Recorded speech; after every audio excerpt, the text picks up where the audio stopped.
When is the best time to trim young maple trees? Floyd, I have something rather important from the WTIC newsroom in the form of a bulletin. President Kennedy is reported to have been wounded by an assassin in Dallas, Texas. There are no further details available at this time. We repeat, President Kennedy has been wounded by an assassin in Dallas, Texas. We will have further details as received.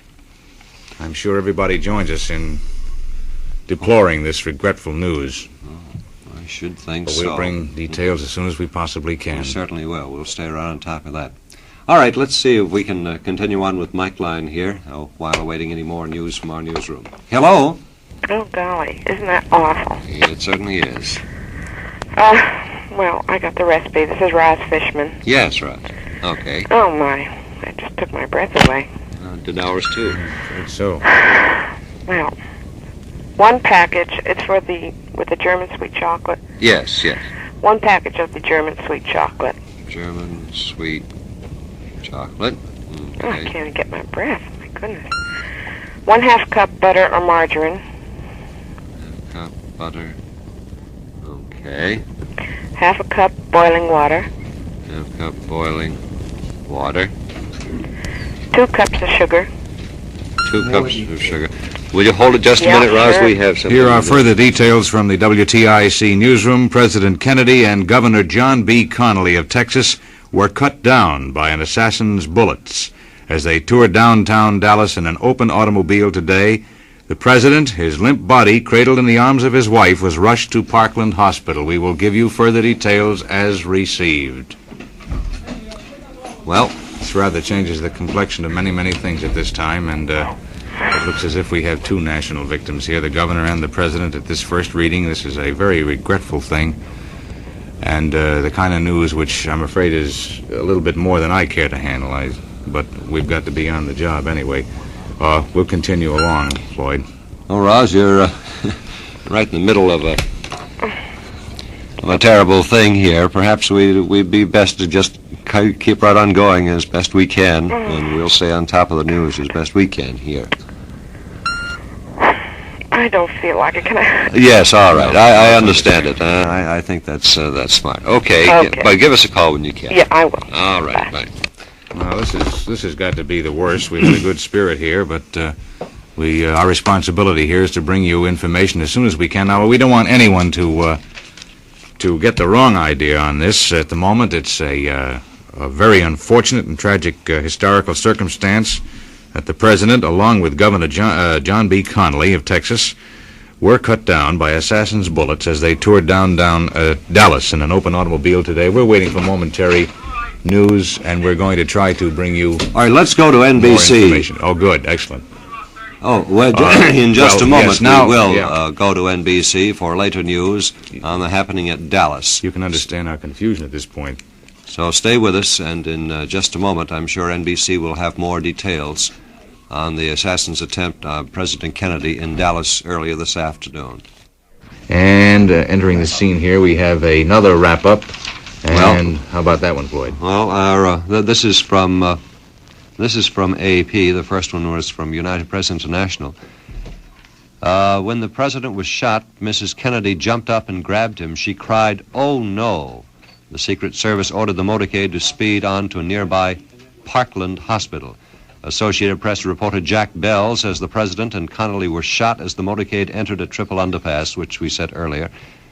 And something even further. A bulletin. Representative Albert Thomas of Texas says he has been informed that both President Kennedy and Governor John Connally of Texas are still alive. Well, that's the first heartening news, if you can call it that. At least this has been said. They are both still alive. Well, we invite you to stay tuned now because we will have news from NBC coming up in just about 50 seconds from now. And we hope that we will find even more heartening news at that time.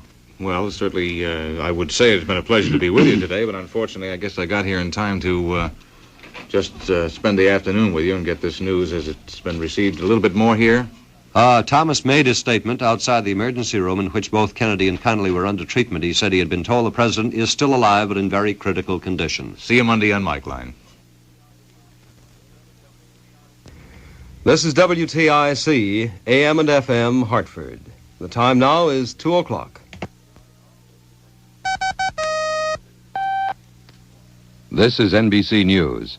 Here is Peter Hackis in Washington. President Kennedy has been shot. As of now, there is no final official report on his condition. Here now, piece together the news items we have as they have reached us from Dallas, Texas. Within the hour, President Kennedy and Texas Governor John B. Connally were cut down by would-be assassins' bullets as they toured downtown Dallas in an open automobile. Representative Albert Thomas, Democrat of Texas, says he's been informed the president and Governor Connally were both still alive after having been shot in an assassination attempt. Thomas, standing outside the corridor of the emergency room in which both Mr. Kennedy and Connally were under treatment, said he's been told the president was still alive, but in very critical condition. The president, his limp body cradled in the arms of his wife, was rushed to Parkland Hospital. The governor also taken to Parkland. A Secret Service agent, Clint Hill, a man assigned to protect Mrs. Kennedy, said he's dead as the president was lifted from the rear of a White House touring car, the famous bubble-top car which was sent to Dallas from Washington. He was rushed to an emergency room in the hospital. Other White House officials who were questioned about it say they were in doubt. The corridors of the hospital, of course, in pandemonium.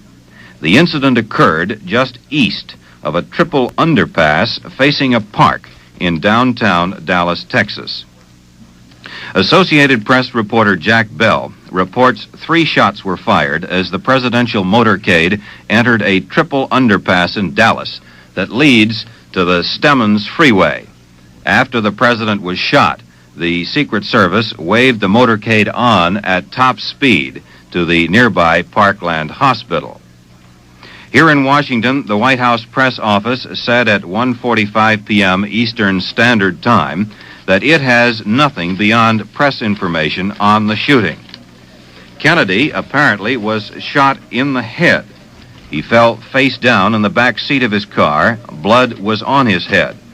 Mrs. Kennedy cried, "Oh no," and tried to hold up his head.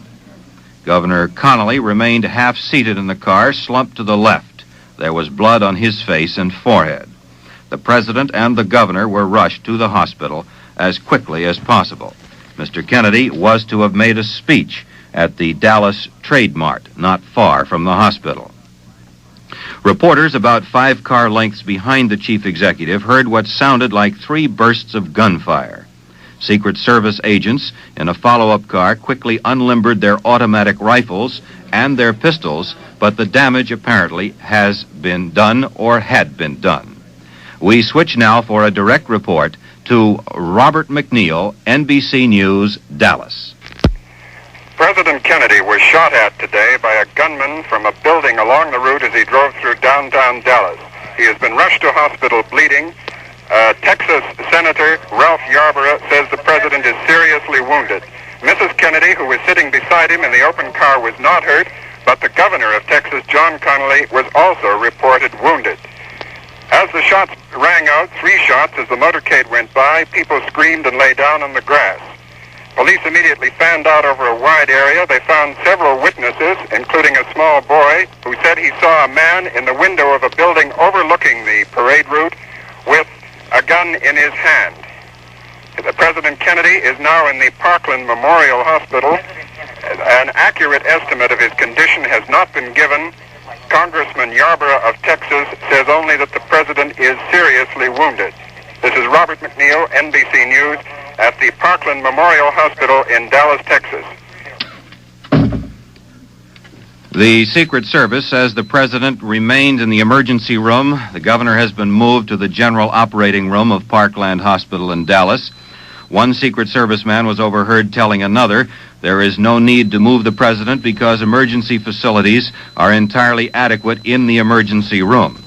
2 Roman Catholic priests have been summoned to the emergency room where the president is. One identified as a Father Huber, Again, the president and the governor of Texas have been shot, both in critical condition in Dallas, Texas. Peter Hackus, NBC News, Washington.